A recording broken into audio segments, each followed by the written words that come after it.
Dando continuidade, então, à aula sobre memória, eu vou mobilizar aqui um capítulo do livro da Clea Bose, em que ela apresenta e compara as ideias do Bergson e do Halbwachs, as teorias de ambos a respeito da memória, destacando as diferenças, né, entre os dois. O livro do Bergson, com o qual ela trabalha, é basicamente Matéria e Memória, que foi publicado em 1896, e o do Halbwachs é o livro Memória Coletiva, que foi publicado pós-morte em 1950.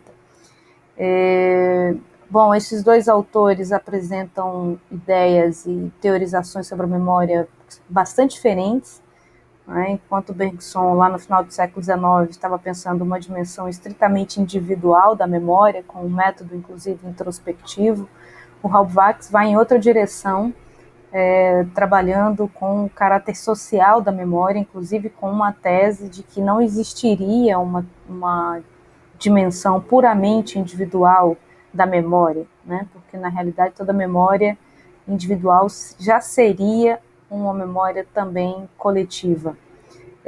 Então o que a Clea Bose apresenta nesse trecho, nesse capítulo, é uma aproximação desses dois autores, né, identificando as especificidades do pensamento de um e de outro, mas principalmente as diferenças entre eles. Começando, portanto, com Bergson, na perspectiva da Clea Bose, eu mobilizo o seguinte trecho que já sinaliza ou dá o caminho, indica o caminho do pensamento do Bergson em linhas gerais, apresentado nesse livro Matéria e Memória.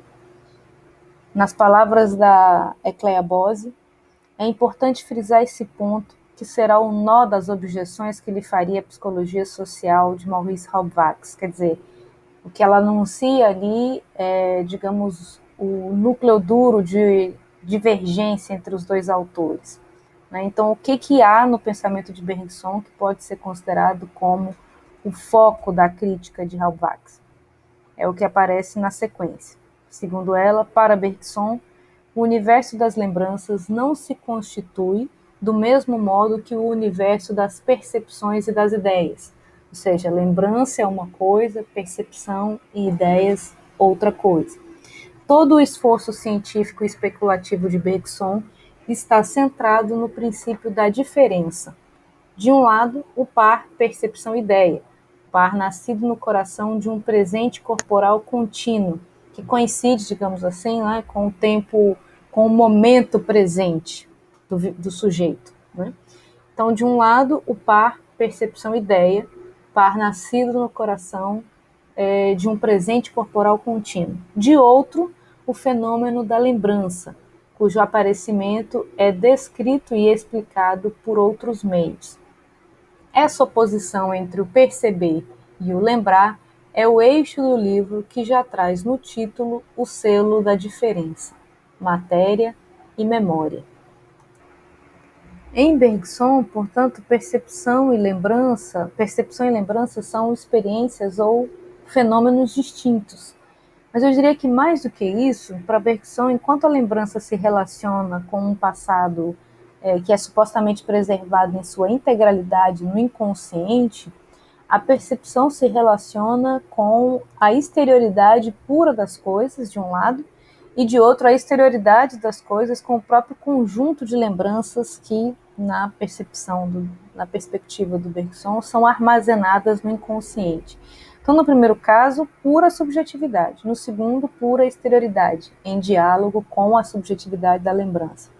É uma leitura que hoje a gente poderia definir como ingênua do tema da memória, particularmente em relação às representações do passado e ao modo como, em diferentes contextos, nós mobilizamos de formas diferentes as mesmas lembranças.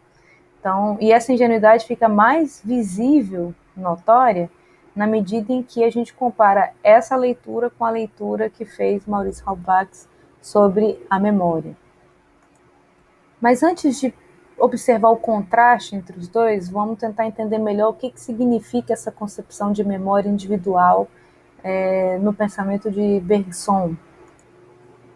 Segundo a Clea Bose, há no pensamento Bergson um pressuposto fundamental, que é o da existência de uma preservação subliminar no inconsciente de toda a vida psicológica transcorrida. É como se toda a memória do vivido, todas as lembranças do que se viveu, permanecessem intactamente preservadas no inconsciente, como se fosse um HD retendo ali todas as informações do vivido.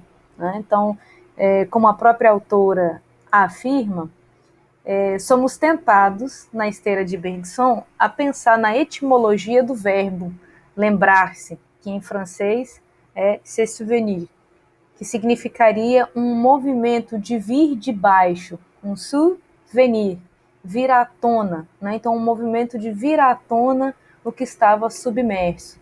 Então, aqui a gente já tem algumas informações interessantes. Né? A lembrança seria esse lugar da retenção dessas informações, da preservação dessas informações. Esse vir de baixo, o que está submerso, são as lembranças, né? São essas informações armazenadas no inconsciente que, ao serem despertadas, sobem, né, desse universo do inconsciente para o consciente, para o presente.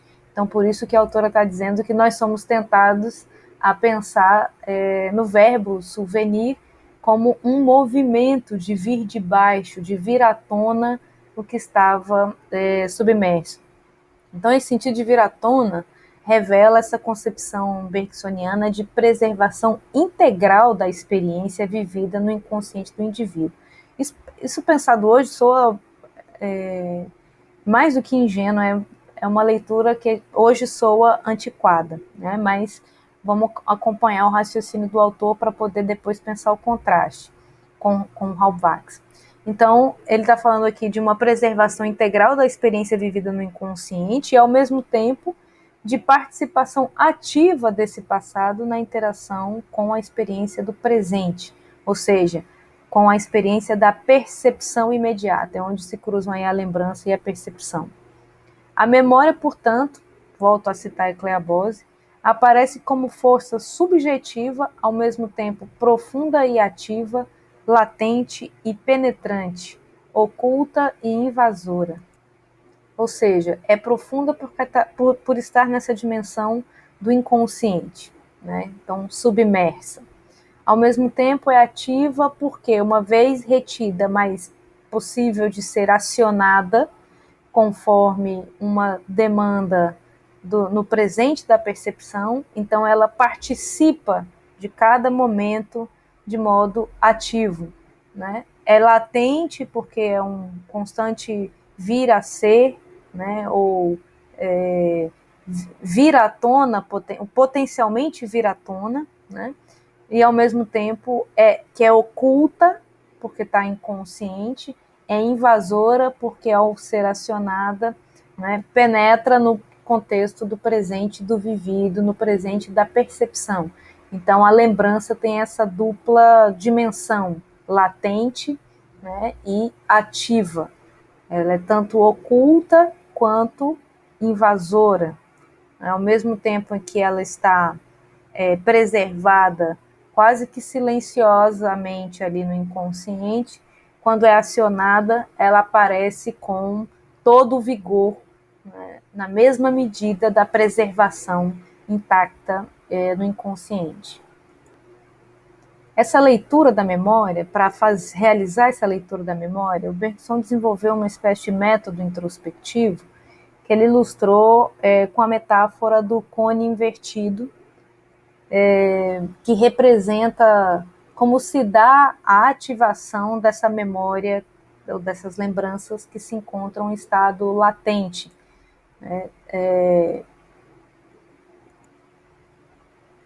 Então, para tornar visível ou mais inteligível como que se dá esse processo, ou como disse a Clea Bose, para tornar mais evidente a diferença entre, de um lado, o espaço profundo e cumulativo da memória, que é onde essas lembranças estão retidas no inconsciente, e o espaço raso e pontual da percepção imediata, que é o que se dá a cada presente contínuo, né, no contexto do presente da vivência do sujeito, Bergson imaginou essa representação. Aqui dá para a gente ver melhor tanto o desenho quanto, através da citação, a explicação de como funciona. Então, vejam, aqui são palavras do Bergson citadas pela Ecléa Bose. Se eu represento por um cone SAB a totalidade das lembranças acumuladas em minha memória, a base AB, representada por esse círculo do cone, né, assentada no passado, permanece imóvel.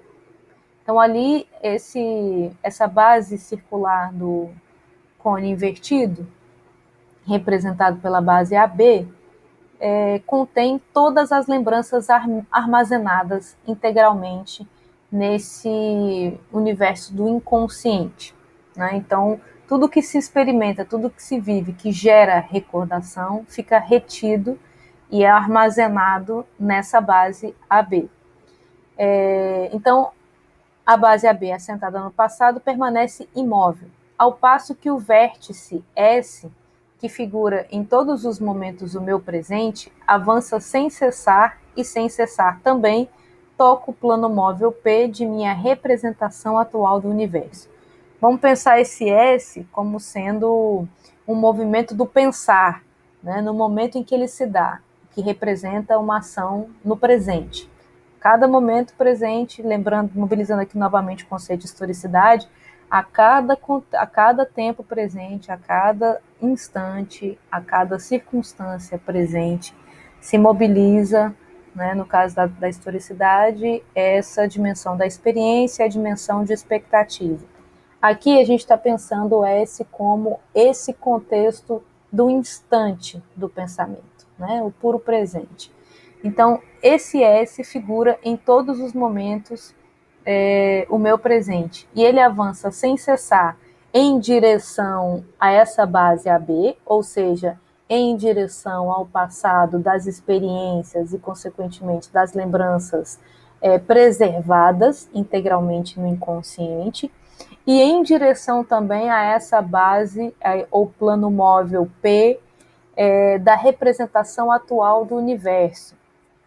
Em S concentra-se a imagem do corpo, né? É o sujeito vivo no tempo presente. E fazendo parte do plano P, essa imagem limita-se a receber e a devolver as ações emanadas de todas as imagens de que se compõe o plano. Então, tentando uma espécie de tradução dessas palavras do Bergson, a imagem significa que Bergson considera que as lembranças ficam registradas na memória em sua integralidade de forma fixa. Além disso, significa também que existiria um ponto de acesso à integralidade das lembranças registradas integralmente na memória. Esse ponto de acesso é representado pelo vértice S. E, por fim, a metáfora do cone invertido representa também uma coexistência entre lembranças integralmente preservadas na memória, um ponto de acesso a elas e um plano móvel, flexível, da percepção-representação atual. Isso, em termos práticos, é absolutamente impossível. Observem que, ao mencionar uma integralidade da lembrança preservada na memória, né, no inconsciente, e um ponto de acesso a tais lembranças, Bergson desconsidera, dentre outras coisas, o esquecimento, o trauma, o recalque, o reprimido, o ressignificado. É como se as lembranças ou recordações da experiência ficassem gravadas, né, no inconsciente. Quando, na realidade, o modo como se lembra, o modo como se mobilizam essas lembranças do vivido, é tudo bem mais nebuloso. Bem mais nebuloso. De todo modo, a interpretação do Bergson é interessante, sobretudo porque, apesar de supor que a memória ou que as lembranças permanecem registradas e de modo fixo na memória, nessa base AB representada no cone invertido, por outro lado, essa dimensão ativa da memória faz com que Bergson conclua que a memória está num processo de contínua expansão, porque a cada nova percepção ou experiência inédita, essa base AB registra novas lembranças que permanecem fixas à espera de serem acionadas por esse vértice, né, representado pelo sujeito da lembrança, né, o sujeito portador dessa memória. Sobre isso, a Ecleabose chega a uma conclusão bastante interessante, como a gente pode ver na seguinte passagem, em que ela afirma o seguinte: a memória, isso na perspectiva do Bergson, né? A memória permite a relação do corpo presente com o passado e, ao mesmo tempo, interfere no processo atual das representações. Pela memória, o passado não só vem à tona, como também empurra, desloca essas últimas, ocupando o espaço todo da consciência. A memória aparece como força subjetiva, ao mesmo tempo profunda e ativa, latente e penetrante, oculta e invasora. É por isso que, como eu disse anteriormente, para Bergson a memória está em contínua expansão. Essa base AB do cone invertido supõe um permanente estado de registro de novas percepções ou ideias inéditas, né? Experiências inéditas. Então, nesse sentido que a memória humana na percepção do Bergson está em processo contínuo de expansão e de registro de novas lembranças a cada experiência inédita. Por isso mesmo, a Ecleabose conclui que para Bergson a memória aparece como força subjetiva, que é ao mesmo tempo profunda, porque está nesse estado submerso, né? Ativa, porque aciona aquele ponto ou vértice do sujeito no tempo, no instante do presente. Latente, porque está registrada no inconsciente e à espera de ser ativada a qualquer momento. Né? Penetrante pela mesma razão, porque se encontra em um estado de inconsciência, portanto supõe aí uma certa profundidade, né, que exige um movimento de ser acessado. Oculta e invasora, porque ao mesmo tempo ela domina, né, essa situação inédita da experiência. Já em relação à diferença entre Bergson e Halbwachs, a Ecleabose tem assim, algumas passagens em particular em que ela sintetiza essa diferença de uma forma mais explícita, direta e, portanto, mais inteligível. Aqui eu vou dar um exemplo. Nessa citação aqui, ela diz o seguinte: no estudo de Bergson, defrontam-se, portanto, a subjetividade pura, o espírito, e a pura exterioridade, a matéria. A primeira, né, portanto, a subjetividade pura, filia-se à memória. A segunda, a percepção. Não há no texto de Bergson uma tematização dos sujeitos que lembram, nem das relações entre os sujeitos e as coisas lembradas. Como estão ausentes os nexos interpessoais, falta, a rigor, um tratamento da memória como fenômeno social. Nada como um sociólogo para se prepor a preencher esse vazio. Então vejam como a Ecleabose, num único parágrafo, sinaliza a diferença substancial entre esses dois autores. De um lado, um autor que, através de um método introspectivo, cuida ou se ocupa da memória puramente subjetiva e individual. E de outro, um sociólogo que se ocupa exatamente da estrutura social da memória, né, que, como eu mencionei antes, fala, inclusive, dessa tese mais radical do Halbwachs, né, que é de que nem sequer seria possível a existência de uma memória puramente individual, porque toda memória é, em suas bases, social, compartilhada. Então esse é um trecho, é um parágrafo em que a Ecleabose apresenta de uma maneira bastante explícita e sintética essa diferença substancial entre esses dois autores. E quando a gente está falando do interesse do campo da história pelo tema da memória, ou, se preferir, a memória como nós, historiadores e historiadoras profissionais, trabalhamos, é, em geral, a memória como fenômeno social que nos importa, né? Mesmo quando a gente trabalha com trajetórias individuais, é a memória social que importa, porque a gente se atenta aos laços, aos pertencimentos, aos grupos, às gerações, realidade socioeconômica, enfim, a trocas e nexos interpessoais. É por isso que é muito comum um amparo, né, na abordagem histórica dessa concepção de memória coletiva do Halbwachs, muito mais do que um amparo nessa concepção de memória individual, puramente subjetiva em Bergson. Além das outras razões que eu mencionei, né, como, por exemplo, é um problema, né, na interpretação do Bergson supor que o passado permanece registrado na forma de lembranças, né, tal como as experiências aconteceram. O próprio processo de registrar e de mobilizar as lembranças envolve uma série de mediações, de representações que são variáveis, não são fixas. Então isso é um problema também na interpretação do Bergson. Então não é só porque um está falando de memória individual e o outro de memória coletiva. Tem a ver com a própria definição daquilo que a memória é.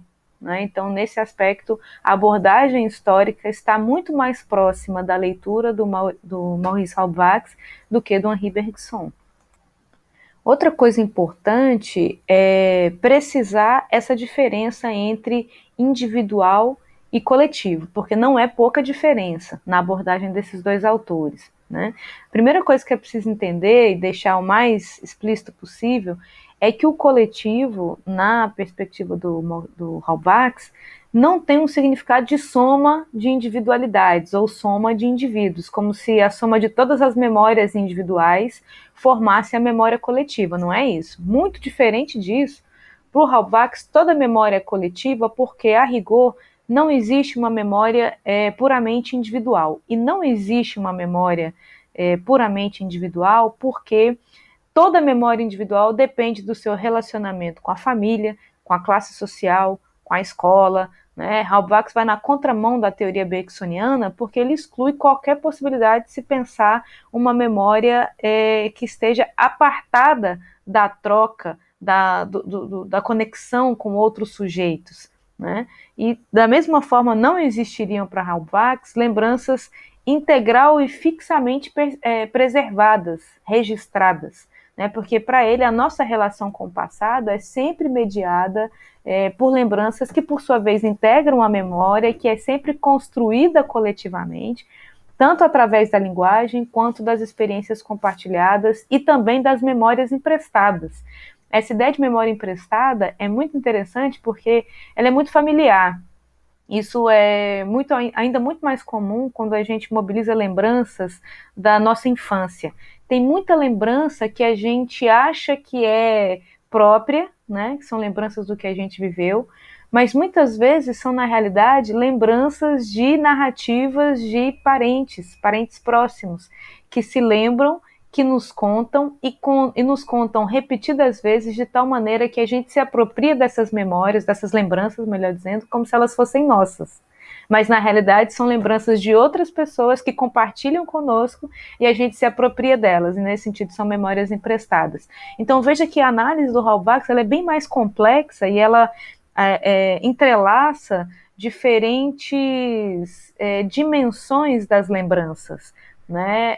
A lembrança como experiência que de algum modo fica registrada, a lembrança como representação mediada pelos próprios interesses, ou não vamos pensar em interesse no sentido aqui utilitarista, né? Mas as motivações do tempo presente que fazem com que a gente mobilize essas lembranças, muitas vezes também a mobilização de lembranças, e o Halbwachs analisa isso muito bem, não é intencional, ela é despertada por terceiros, né? Então, outros sujeitos que num reencontro, né, ou quando a lembrança é ativada por cheiros, por sons. Você escuta uma música no rádio que te remete a um outro momento da vida, a uma determinada experiência específica, né? Então você não provocou aquilo, né? Você não buscou aquilo, foi uma situação que ativou. Então, nesse sentido aí, ser ativada por terceiros, né? E além da questão da memória, das lembranças emprestadas, outra coisa que o Rob Wax analisa que é muito importante é que a cada vez que as nossas lembranças são mobilizadas, há uma motivação específica daquele momento. Então, esse momento específico da vida faz com que esse movimento de revisitar as lembranças costume implicar em releituras constantes. Então, a cada nova mobilização das lembranças, há uma tendência, né, em releitura dessas lembranças. O Halbwachs, inclusive, compara esse movimento de releitura das lembranças com o ato de reler, né, um livro em particular. Se você já experimentou reler um livro ou reassistir um filme em dois ou mais diferentes momentos da vida, é comum que a gente tenha ou experimente algumas surpresas, que a gente costuma representar, inclusive, com a expressão ver com outros olhos, né, ver de uma outra forma. Então, o conteúdo do que está sendo visto, em princípio, é a mesma coisa, mas o modo como se enxerga tem a ver com o contexto em que você assiste a um filme, relê um livro, né, revisita lembranças. Então, a lembrança ela não é um dado fixo, permanente, registrado na memória, né? Ela tem uma relação também de modificação, de revisitação, de releitura, né, a cada vez que ela é mobilizada. Então, isso interfere também no modo como a gente lida com as lembranças registradas na memória. Não é aquela coisa cartesiana que o Bergson está retratando.